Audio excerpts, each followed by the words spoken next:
선생님과 이콘에 대한 이야기 나누면서 저는 추기를 좀 유심히 살펴보게 되었는데요. 지난주 토요일이 주님의 거룩한 변모 축일이더라고요. 혹시 오늘 만나게 될 이콘과 또 관계가 있을까 하고 추측해봤는데요. 네, 맞습니다.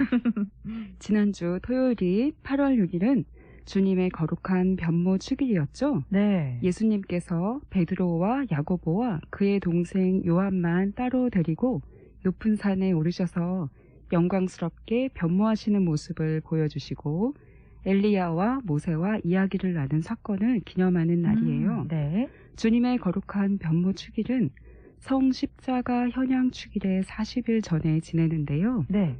예수 그리스도의 영광스러운 변모는 예수님께서 십자가에 못 박히시기 40일 전에 일어난 사건이라고 보기 때문입니다. 네. 1457년 갈리스토 3세 교황은 로마 전례력에 이 축일을 제정했습니다. 네. 성경 속에 기록된 이 사건을 기록한 이콘은 주님의 거룩한 변모 이콘, 주님의 변모 이콘 또는 현성용 이콘이라고 불리는데요. 오늘은 이 이콘을 소개해 드리겠습니다. 네. 추측도 좀 맞았고 좀 잘 배워가고 있다는 느낌이 들어서 뿌듯한 것 같습니다. 또 유튜브로 많은 분께서는 우리 선생님께서 추천해주고 또 알려주신 만큼 주변에도 많이 알려주고 계신다고 해주셨어요. 아는 척 하신다고. 감사합니다. 네, 무진증님께서 아는 이콘 보이면 주위 분들에게 설명해주곤 해요. 그럼 모두 와 그러면서 문화설로 홍보하신다고요. 짱이세요. 네, 최고입니다. 네, 오늘도 같이 열심히 한번 배워볼게요. 네, 주님의 거룩한 변모 사건은 성경에도 아주 자세히 기록되어 있어서 마치 그림이 그려지는 듯한 말씀이었던 걸로 기억합니다. 네, 주님의 거룩한 변모 사건이 기록된 성경 말씀은 마테오, 마르코, 루카복음에 모두 전해지고 있는데요. 그 중에서 마테오 복음 17장 1절에서 9절 말씀을 좀 읽어주시겠어요? 네, 읽어드리겠습니다. 엿새 뒤에 예수님께서 베드로와 야고보와 그의 동생 요한만 따로 데리고 높은 산에 오르셨다. 그리고 그들 앞에서 모습이 변하셨는데 그분의 얼굴은 해처럼 빛나고 그분의 옷은 빛처럼 하얘졌다. 그때 모세와 엘리야가 그들 앞에 나타나 예수님과 이야기를 나누었다. 그러자 베드로가 나서서 예수님께 말하였다. 주님, 저희가 여기에서 지내면 좋겠습니다. 원하시면 제가 초막 셋을 지어 하나는 주님께, 하나는 모세께, 또 하나는 엘리야께 드리겠습니다. 베드로가 말을 채 끝내기도 전에 빛나는 구름이 그들을 덮었다. 그리고 그 구름 속에서 이는 내가 사랑하는 아들, 내 마음에 드는 아들이니 너희는 그의 말을 들어라 하는 소리가 났다. 이 소리를 들은 제자들은 얼굴을 땅에 대고 엎드린 채 몹시 두려워하였다. 예수님께서 다가오시어 그들에게 손을 대시며 일어나라 그리고 두려워하지 마라 하고 이르셨다. 그들이 눈을 들어보니 예수님 외에는 아무도 보이지 않았다. 그들이 산에서 내려올 때 예수님께서는 그들에게 사람의 아들이 죽은 이들 가운데에서 되살아날 때까지 지금 본 것을 아무에게도 말하지 마라 하고 명령하셨다. 네, 감사합니다. 네. 아나운서님이 예상하신 대로 오늘 소개해드리는 이콘은 1546년 제작된 그리스 아토스 산의 스타브로니키타 수도원에 있는 주님의 변모 이콘입니다. 네. 방금 읽으셨던 성경 말씀이 이콘에 그대로 표현되어 있는데요. 그럼 이콘을 자세히 읽어보도록 하겠습니다. 네, 성경 말씀을 읽었으니 이콘을 이제 한번 읽어보겠습니다. 오늘도 보이는 라디오에는 이콘이 함께 띄워져 있으니까요.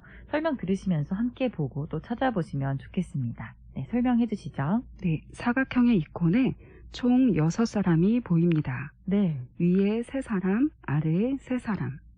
위에 3사람은 서 있고요. 네. 아래에 3사람은 땅바닥을 기어가고 있는 것처럼 보이기도 하고 비스듬히 누워있는 것처럼 보이기도 합니다. 이콘의 배경은 황금색이고요. 아래쪽은 황토빛의 흑색입니다. 윗부분을 구체적으로 살펴보면 이콘의 중앙에 3개의 산봉우리가 있습니다. 네. 가운데에 보이는 산은 황토빛 바위산 또는 돌산처럼 보이고요. 양쪽으로도 역시 짙은 갈색의 산봉우리가 보입니다. 가운데 산봉우리에는 하얀 옷을 입은 예수 그리스도께서 서 계시고요. 예수님의 왼쪽과 오른쪽에는 두 사람이 서서 머리를 숙이고 허리를 굽혀 경배를 드리고 있습니다. 네.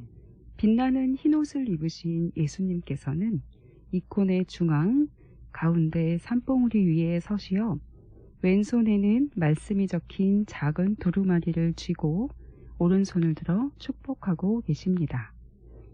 정면을 바라보고 서 계신 예수님의 머리에는 십자가가 그려진 금빛 후광이 있습니다. 예수님의 몸에서는 짙은 청록색을 띤 사각형의 후광 두 개가 엇갈리게 겹쳐져서 팔각을 이루고 있으며 그 바깥으로는 둥글고 큰 전신 후광, 즉 만돌라가 전신을 둘러싸고 있습니다. 예수님께로부터 빛이 사방으로 뻗어나가고 있습니다. 네, 보이는 라디오로 보시지 않고 계신 분들은 선생님의 이런 설명 들으시면서 머릿속으로 한번 그려보시는 것도 좋을 것 같습니다. 네, 우선 예수님의 양 옆에 있는 두 사람 먼저 궁금해지는데요. 누군가요? 네, 엘리야와 모세입니다. 엘리야와 모세는 구약을 대표하는 인물들인데요. 혹시 이콘에서 어느 쪽에 있는 이가 엘리야이고 모세인지 구분해 보시겠어요? 너무 비슷하게 그려져 있어서 네, 한 분은 약간 녹색빛의 옷을 입고 있고요. 또 오른쪽에는 좀 붉은색의 느낌이 있는데 뭔가 왼쪽에 계신 초록색 저분이 엘리야이지 않을까. 네, 맞습니다. 맞아요? 네. 아유, 다행이에요. 네. 네. 엘리야는 지금 푸른빛의 옷을 입고 있는데요. 한 손을 들고 예수님과 대화하는 모습으로 그리고 예수님의 왼편에 모세는 시나이 산에서 받은 십계명이 적힌 돌판을 들고 서 있는 모습으로 표현되어져 있습니다. 네. 즉 십계명이 적힌 돌판을 들고 있는 이가 모세인 거죠. 붉은 옷이요. 네, 붉은 옷이고요. 예수님은 이 두 사람을 구약을 대표하는 인물로 선택하셨는데요. 모세는 율법의 대표자로, 엘리야는 예언자의 대표자로서 예수님의 변모 순간에 곁에 있게 하셨습니다. 네. 또한 광야에서 죽은 모세는 죽은 자들을 대표하고 불마차를 타고 하늘로 올라갔던 엘리야는 산 이들을 대표하기도 하는데요. 네. 이들은 이미 가르멜산과 시나이산에서 각각 주님의 영광을 목격한 이들입니다. 예수님께서는 모세와 엘리야와 말씀을 나누시는데 당신께서 반드시 겪으셔야 할 고통의 길과 함께 그것이 영광에 이르는 길임을 알려주십니다. 엘리야와 모세의 머리에도 그들이 하느님의 영광에 참여하고 있음을 나타내는 후광이 그려져 있습니다. 그러네요. 그리고 이제 위쪽을 살펴봤으니 아래쪽을 한번 살펴봐야 할 것 같은데요. 아래쪽에 있는 세 사람은 왠지 알 것 같습니다. 아까 제가 읽은 성경 구절에 나왔던 인물들 같은데요. 네, 성화 아래쪽에는 주님께 대한 열렬한 믿음과 헌신으로 주님의 거룩한 변모를 경험할 수 있도록 선택받은 세 제자입니다. 네. 이들은 성경에서 말하듯이 베드로와 요한과 야고보 사도입니다. 예수님께로부터 사방으로 뻗어나가고 있는 빛들 중 아래쪽 세 빗줄기가 베드로와 요한과 야고보에게까지 길게 다다르고 있습니다. 네. 중간에 붉은 옷을 입은 사도가 요한인데요. 네. 깜짝 놀라 왼손으로 얼굴을 가리며 땅바닥으로 엎드리는 모습입니다. 그 옆에 초록색 옷을 입은 이는 야고보 사도로 역시 한 손으로 얼굴을 가리며 땅에 엎드려 있습니다. 네. 요한의 오른편에 있는 이는 베드로 사도입니다.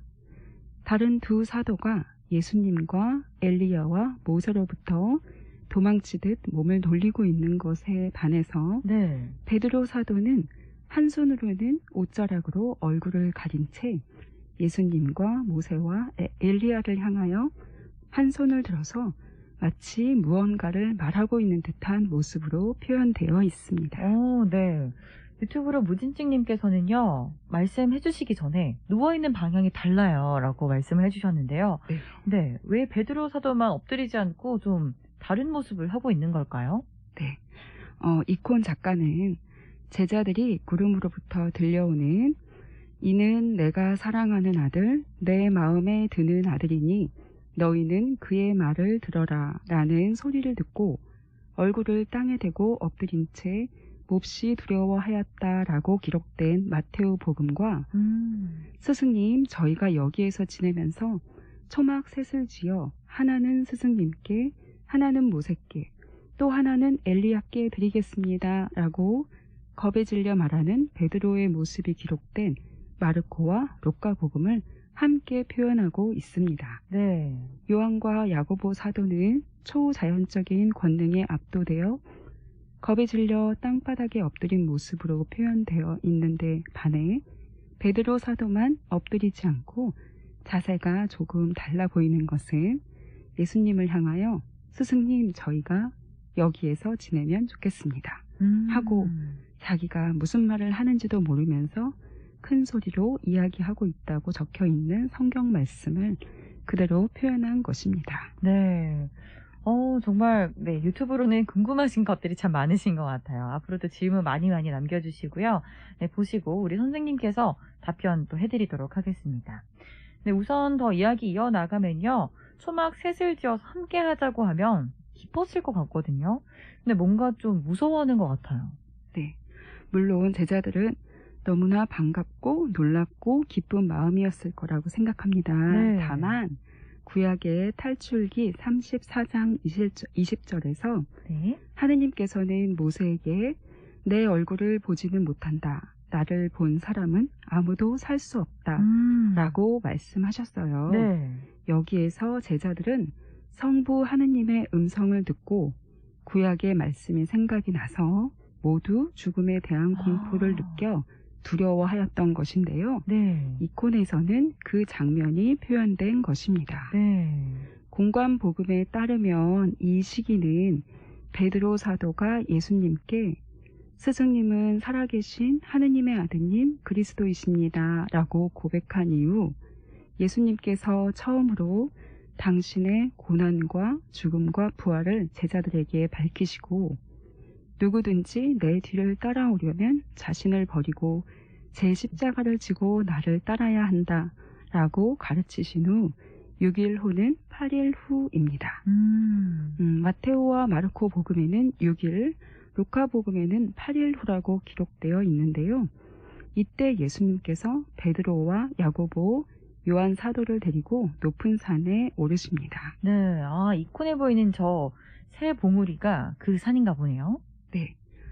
성경에는 주님의 변모가 이루어진 곳이 그냥 높은 산 또는 산이라고만 적혀 있지만 네.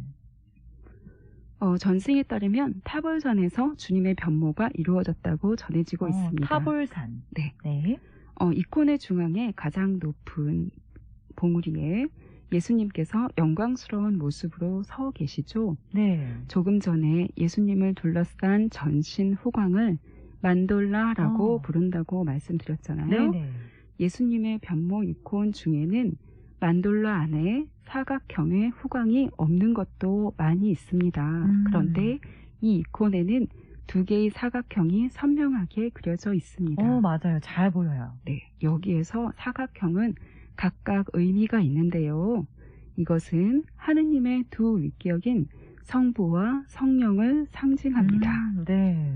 주님의 변모 사건이 일어날 때 성부 하느님께서는 이는 내 사랑하는 아들, 내 마음에 드는 아들이다 라고 말씀하시는 음성으로 나타나셨고요. 네. 성령 하느님께서는 빛나는 구름으로 나타나셨잖아요. 네. 이것을 표현한 것입니다.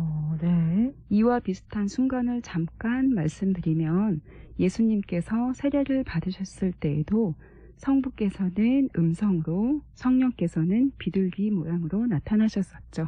네. 성부는 음성으로 또 성령은 비둘기 모양으로요. 네. 또 그리고요.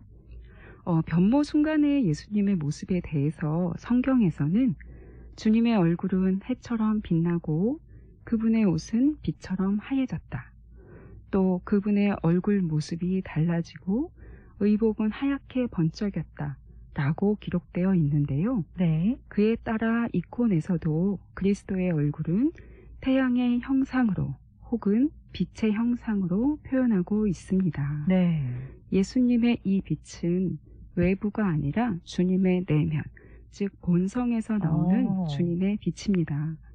이것은 태양빛과는 아무 관계가 없는 그리스도의 신성에서 뿜어져 나오는 창조되지 않은 빛이며 빛에서 온 빛입니다. 네. 이 빛은 인간을 비롯한 모든 피조물들, 즉 하느님께서 창조하신 모든 것들과 온 세계로 퍼져나갑니다. 여기에서 또 한 가지, 예수님의 하얗게 빛나는 옷은 우리의 미래도 예시하고 있습니다. 정말 세세하게 하나하나 다 의미가 있는데요. 예수님의 하얀 옷이 우리의 미래를 또 상징한다고 하니까 어떤 의미인지 궁금한데요. 네, 이 흰 옷은 묵시록 7장 9절과 13절의 말씀처럼 하늘에 있는 존재들, 곧 천사들과 하느님께 선택받은 이들이 입는 옷입니다. 그리스도인은 세례를 통해 주님의 빛을 옷처럼 입게 되죠. 네. 세례 때 입는 흰 옷이 이런 상징성을 갖지만 우리가 궁극적으로 원하는 건 하늘에서 입게 될 흰 옷이겠죠. 그렇죠. 이콘에서는 흰 옷을 입은 그리스도의 모습을 통해서 순환과 죽음 그리고 그의 결과인 부활과 그로 인한 영광을 미리 보여주고 있습니다. 기도하는 중에 눈부시게 변모하신 예수님을 바라본 베드로는 스승님, 저희가 여기에서 지내면 좋겠습니다. 라고 외칩니다. 네. 그 아름다운 순간에 영원히 머물고 싶어서였겠지요. 그러나 예수님께서는 제자들에게 함구 명령을 내리시고 제자들을 데리고 산에서 내려오십니다. 네. 그리고 사람들과 함께 계시며 순환의 길을 걸으시고 마침내 영광을 입으십니다.